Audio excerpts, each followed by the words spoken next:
sucks that you have to use both, in my case anyway, that you had to use both defensive items on one zombie. That's like horrible, because you don't want to use them in the first place. They're literally for, like, if you manage to get bitten. Right there, I got screwed. Then again, it is a tight corner, and usually the zombie that comes through the door, he doesn't come in that back room where the music notes are. So, you know, yet again, it's another one of those screw ups that just, you know, it happens. And this speedrun kind of has a couple, but it worked, you know, so that's all that really matters. And with this one, at least proves that you do have extra time to screw around and get grabbed. It's like for this, we're not going for record timing, you know, it's just to get the unlockables. If that's what you're trying to do anyway.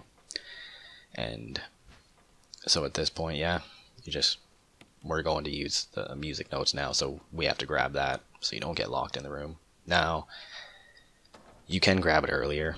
I choose not to. Like right when you're there with Barry at the beginning, you could pick it up and save yourself, I don't know, 10 seconds, but it's up to you. And right here, he usually lunges, and I say that like every time they usually lunge, but you know, in this run through, for some reason, I got grabbed quite a few times. Not so many times, but a good decent amount of times. I got grabbed pretty much at every point that you shouldn't. That was like the worst thing about this. Like when I was recording it, I was like you gotta be kidding me every time. You're not supposed to be getting grabbed. I get grabbed, and the times where, you know, the zombies usually get you, I squeeze by them. So it's like, I don't know if it was just this one because it was just the way it was going, or who knows, because the zombies are always different for like each playthrough, for as in like the way they act. Like they'll always be in the same position and in the same room, but sometimes they'll lunge and sometimes they won't, so you never really know if that zombie, like, you know, if the zombie is more prone to lunging by just going like back forward and kind of just lead him into it, and then you run right past him. But in this one, the zombies that, you know, have that little trickery where you can do that, it just didn't work. Now for that one, you can always run past him. That's one of the ones where as long as you run past him on that back wall, he'll try and turn around and lunge at you, but he'll never grab you. So you just run past there, go and put the gold emblem on the mantelpiece there, whatever, above the fireplace, whatever the shit it's called. And then here you can see on the picture, that's what the like how you figure it out is where is the swords going. So the long sword is going through the head, so you don't touch that one, and the short sword is going through the guy's chest. So you get the large one and you turn it left, and you keep turning it, and you go to the large one again, you turn it left one more time, and now you don't touch it anymore.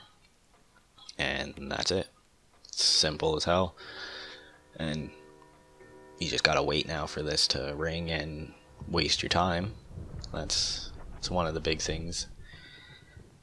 And I think they purposely do that in these games because they know a lot of people speedrun them. So that's what I think that they do. They put little parts in there to just kind of waste a bit of time, to just kind of make you mash the buttons and try and get you to make the game hurry up, but there's nothing you can do. And from here on out, you have this key. That key unlocks the snake room, and that's where we're going. And because we saved fucking whatever his name is, Richard, he's gonna help us in there, which he doesn't actually really help. He just shoots at him. It's really not much. I don't know the difference between not having him there with you, because I only did it like once where I accidentally let him die by accident, but whatever.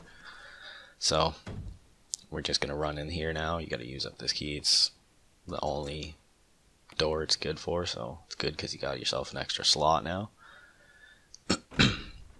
So you're gonna come in here and have to go through some cutscenes, which you just skip through.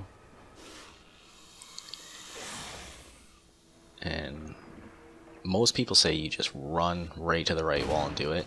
Every time I've done that, I've got screwed around.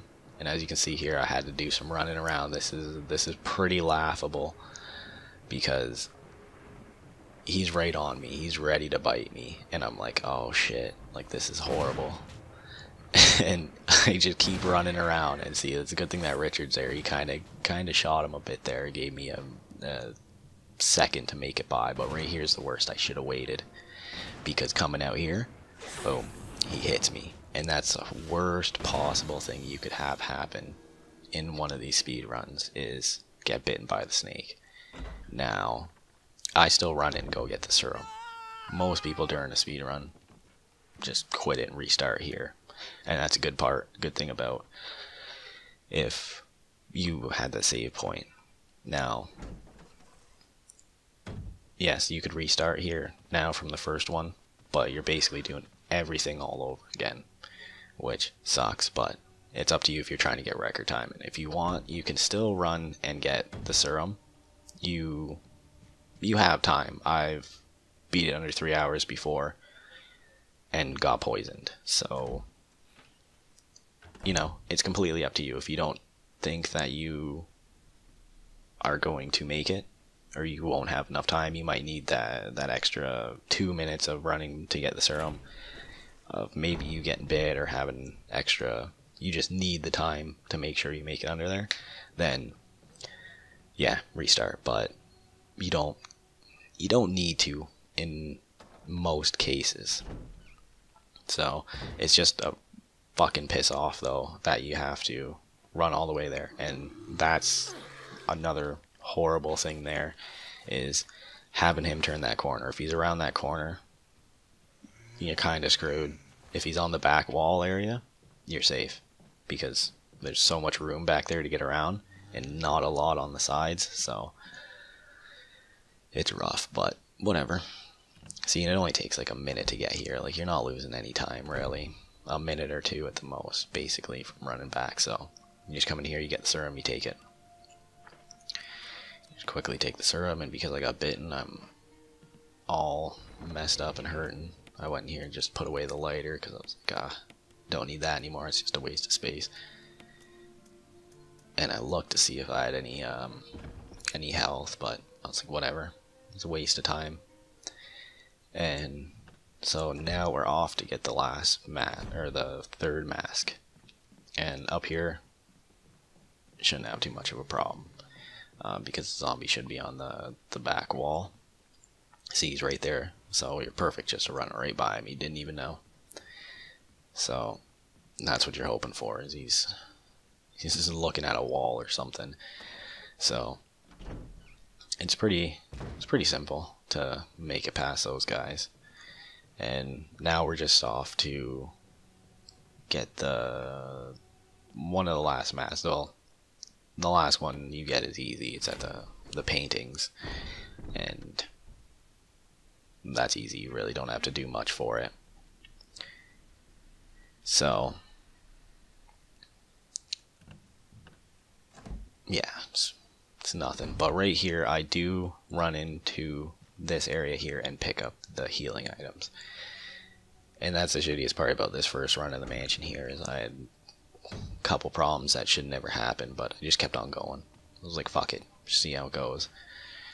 And so you want to grab both of these, depending on how fucked up you are, but it's always good to just combine them and use them, just because if you were to get bitten again, you're done.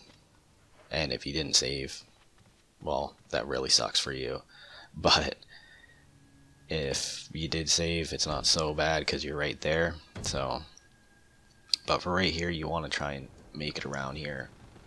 And this is kind of the one where, see, you can make it past him, but see, he doesn't lunge all the time. He rarely lunges, so sometimes you have to kind of back up and kind of make yourself a little pathway, kind of lead him off a different way, and then quickly run through, which doesn't work every single time. But for this is an easy puzzle right here. You just push this in, and then you push the one straight diagonal from it, and then the one across from it, and then that's it. That's all you gotta do. And then once that one slides in here, it's nothing, you can't do anything while it's sliding, then you just press that button, and yet again, just wait some more. It's a big thing in this game is waiting. So pick this up. Now you don't have to open the box right away. I do it just because I'm already here trying to save, you know, as little bit of time as I can. And this is just, you hit the heart, flip it right over and hit the heart again, and that's it. Then you will get this one, and then you just get out of here as fast as you can. And now we're off to go do the paintings and then put them in their places and get the hell out of the mansion for the first time. So for here, see, it's good. He starts back there, so you're good. He's really close to the door. Usually he's not that close to the door. It's kind of sketchy that time when I seen him there. I was like, oh no. And him, run right behind him. Usually if they're just standing there with their back turned and you try and run past them, well, they'll always do some weird turnaround and never get you. This guy just kind of squeeze by him, take a wide turn, and then just go in here. And I'm gonna end this one off here and see you next time. Make sure to like, comment, and subscribe.